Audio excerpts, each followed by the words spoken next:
My name is Marilyn Bracy, and I'm a wine sommelier, and we're going to go over here fairly quickly the key techniques you need for sensing wine. That is the University of California 20-point system and the wine wheel. Both of these you can find on the web. You just go out there, hit Google, and say, I'm looking for UC Davis 20-point system. The other thing you may want to do is go look at the Wine Enthusiast. They have a very slow, deliberate, step-by-step example of using that UC Davis 20-point system. But just to review, our whole strategy for all these sessions is to taste one grape at a time from 3 different regions. So when you walk out of that session, you're going to know that grape. We're using the UC Davis 20-point system for quantifying it. We're going to walk into that in a second. And a wine wheel. You can find those on the web. They're called aroma wine wheels. And here's a list of some of the sessions that we're sensing. The idea is you bring your friends in, you guys get the same wines we're getting, or just from the same regions, and you enjoy sensing them, using your nose, using your eyes, using your mouth with your friends.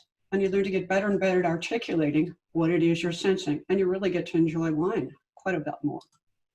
This is the a score sheet for the UC Davis 20-point system, and I'm going to blow it up and walk through it for a second. If you're looking at from your eyesight and you look at a glass of wine, you get 2 points for appearance and 2 points for color. Well, if it's commercially available, it's highly probable that this wine is going to get all 4 points. Otherwise, it wouldn't be commercially available. This one, also at this point, I like to see how it moves in the glass, get a sense of the body of the wine. But this one, color-wise, and you look against like a white tablecloth or a white background, is kind of a garnet with a ruby tinge. Then I'm going to look at the aroma, and that's the smell that comes from the grape. And this one, I was needing a little help from my wine wheel. I went over and it said floral, which is what I was getting. Violets or roses. You know, that's really very much like a violet. But also getting a sense of cherry, maybe black cherry. You get your nose down in there and swirl that glass so you open it up, and it really gives you much more aroma to deal with. The next thing I like to do with this system is just stop for a second and say, now that I've looked at it and now that I've smelled it, what do I think it's going to be like in the mouth? Go ahead and say, well, you know, I think this is going to have a big body, or I think it's going to drop off right away. I'm just getting nothing out of it. And then it's interesting to see if you're right or wrong. So the next one, in essence, means acidity in the mouth. These are all in the mouth. Is it sweet or dry? What does it feel like in the mouth? And this is where you wonder if it's got a finish, if you can feel it all over your tongue, or if it just drops off and leaves you right away. There's just nothing to it. And you're still getting some of that fruit and the flavor that you got in the nose. And if it's a red, does it have tannins and are they balanced? The last 2 points, I ask people, did it seem balanced in the nose, what you were getting out of it, and in the mouth? Or was one overpowering the other? And then we talk a little bit about, well, what would you eat with this? But then again, the total points are 20. Nothing gets 20 unless it is the best wine in the world, the best year from the best winemaker. Generally speaking, if they're commercially available, they'll get between 16 and 20, somewhere in there.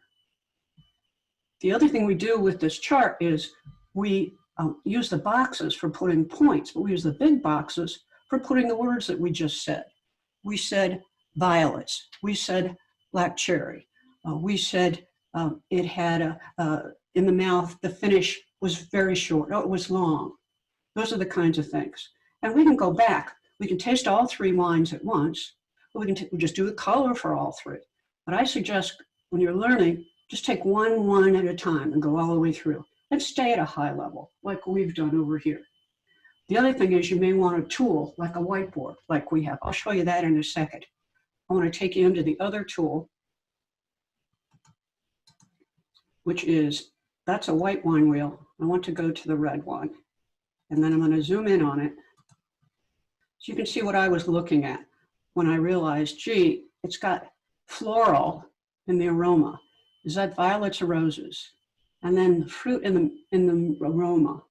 I was getting cherry, more like black cherry. So all over here is aroma. If I go to the other side, I'm asking myself, gee, was it sour or bitter? This one was a tiny bit tart. And flavors, I was in the berry jam area. It didn't feel dry in the mouth. And the finish was kind of medium, was very pleasant. And I was feeling it all over my tongue. Remember, these glasses we're using, the Riedel glasses, are made for one wine and one wine only, to place that grape on your tongue so it tastes the most perfect way it could. And the other thing I just want to show you is a technique if you have a group of people that are sensing a wine. We took the UC Davis 20-point system and put the points, we keep it at a high level, sight, nose, mouth, overall. And then we use a dry marker and we get words. What is that? What is the color? How many points would you give it? And we may change our minds after we taste all three and go back and take a look at them. So this is an easy way for a group to interact. Anyway, I hope these techniques help you and you really do jump in and enjoy all these wine sensings. Bye-bye.